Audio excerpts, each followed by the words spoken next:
Hello बच्चों, चलिए इस प्रश्न को देखते हैं। इसमें दिया गया है कि ये जो हमें ग्राफ दिया गया है, इसके लिए किसी उचित भौतिक स्थिति का सुझाव कीजिए। तो चलिए बच्चों, सबसे पहले इस प्रश्न की मूल अवधारणा को देख लेते हैं। तो जैसा कि हम देख रहे हैं कि इस प्रश्न में हमें वीटी ग्राफ दिया गया है, अर्थात वेग और समय का ग्राफ दिया गया है। चलिए सबसे पहले वीटी ग्राफ को समझते हैं। तो ये हम दो अक्ष खींच लेते हैं, जिसमें ये हमारा समय है और ये हमारा वेग है। तो कोई भी वीटी ग्राफ मान लेते हैं, मान लो इस प्रकार से है। तो इसमें किसी भी समय पर हम उसके वेग को पता कर सकते हैं। ये मान लो ये कोई भी समय t1 है, तो उस पर वेग v1 है। तो इस प्रकार बच्चों, इस ग्राफ में जो वीटी ग्राफ होता है, ये इस अक्ष पर वेग का मान यानी वेग का कितना वेग है ये हमें पता चल जाता है। और जो मूल बिंदु से ऊपर के मान है, ये दिखाता है वेग की एक दिशा, मतलब कोई भी दिशा है ये वेग की। और जो मूल बिंदु के नीचे का मान है, वो इस दिशा की विपरीत दिशा में वेग है, विपरीत दिशा। क्योंकि बच्चों जो वेग है हमारा, वेग सदिश राशि है। तो मूल बिंदु के ऊपर वाले जो वेग हैं, वो मान के साथ में एक किसी दिशा को प्रदर्शित कर रहे हैं, तथा मूल बिंदु के नीचे वाले जो वेग के मान हैं, वो मान के साथ उस दिशा के विपरीत दिशा को प्रदर्शित कर रहे हैं। तो चलिए बच्चों, अब अपने प्रश्न को हल करते हैं। तो इस प्रश्न में जैसा कि हमें दिखाई पड़ रहा है, एक वेग और समय के बीच में ग्राफ दिया गया है। तो इसमें देखते हैं कि कोई भी वस्तु है जो इस वेग से चलना प्रारंभ करती है, और समय के साथ में इधर समय के साथ में उसका वेग घटता जाता है, उसका वेग घटता जाता है। और फिर एक समय पर उसका वेग शून्य हो जाता है, तथा उसके बाद फिर विपरीत दिशा में उसका वेग बढ़ने लगता है। फिर उसके बाद फिर अचानक से उसका वेग पुनः विपरीत दिशा में हो जाता है। तो इस ग्राफ से हमें दिखाई पड़ता है कि यह वेग समय जो है, वेग समय का जो ग्राफ है, वो प्रत्येक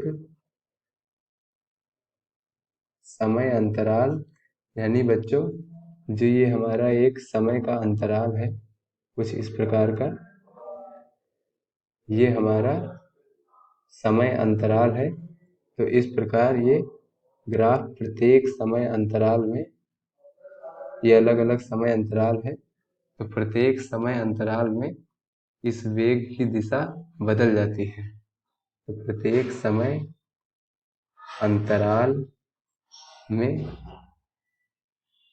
वेग की दिशा बदल जाती है। तो बच्चों, इस ग्राफ से हमने ये निष्कर्ष निकाला कि प्रत्येक समय अंतराल में वेग की दिशा बदल जाती है।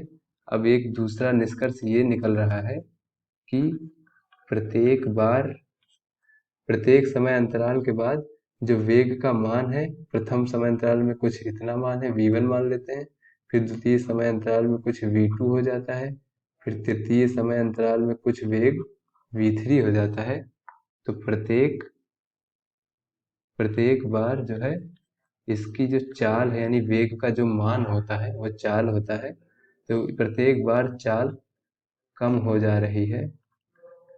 इस ग्राफ से हमें प्रदर्शित होता है कि प्रत्येक बार चाल कम हो जाती है। और एक और निष्कर्ष इससे हम निकाल सकते हैं कि प्रत्येक बार समय अंतराल कम हो रहा है।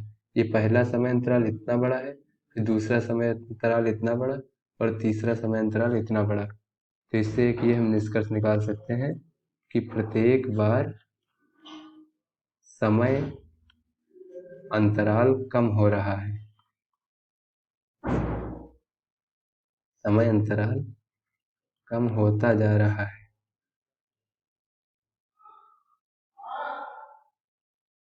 तो बच्चों, इसके लिए किसी एक उपयुक्त भौतिक स्थिति की बात करें, तो एक अगर हम किसी गेंद को धरती से ऊपर की ओर फेंकें, तो जब वह ऊपर वापस नीचे गिरेगी, तो एक समय के बाद ये इसका वेग शून्य हो जाएगा और फिर विपरीत दिशा में गिर आएगी। फिर जमीन से टकराने के बाद द्वितीय बार उसकी चाल कम हो जाएगी और प्रत्येक बार टकराने के बाद उसकी चाल का मान कम होता जाएगा और प्रत्येक समय अंतराल बाद उसके जो वेग की दिशा है वो भी बदलती रहेगी, एक बार ऊपर की ओर फिर नीचे की ओर।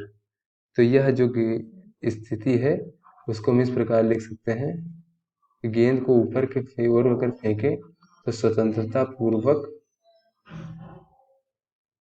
ऊपर से गिरती हुई गेंद धरती से टकराकर पुनः कम चाल से, पहले से कम चाल से ऊपर की ओर यानी कि अब विपरीत दिशा में उछल जाती है।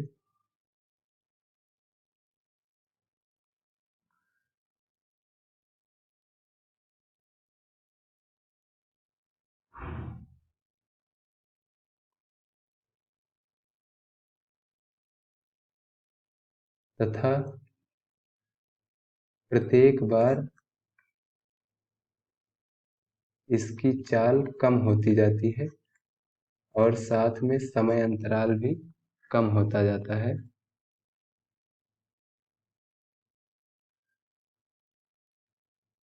तो आशा करते हैं बच्चों यह समय और वेग का ग्राफ आपको समझ में आया होगा तथा यह उदाहरण भी आपको समझ में आ गया होगा।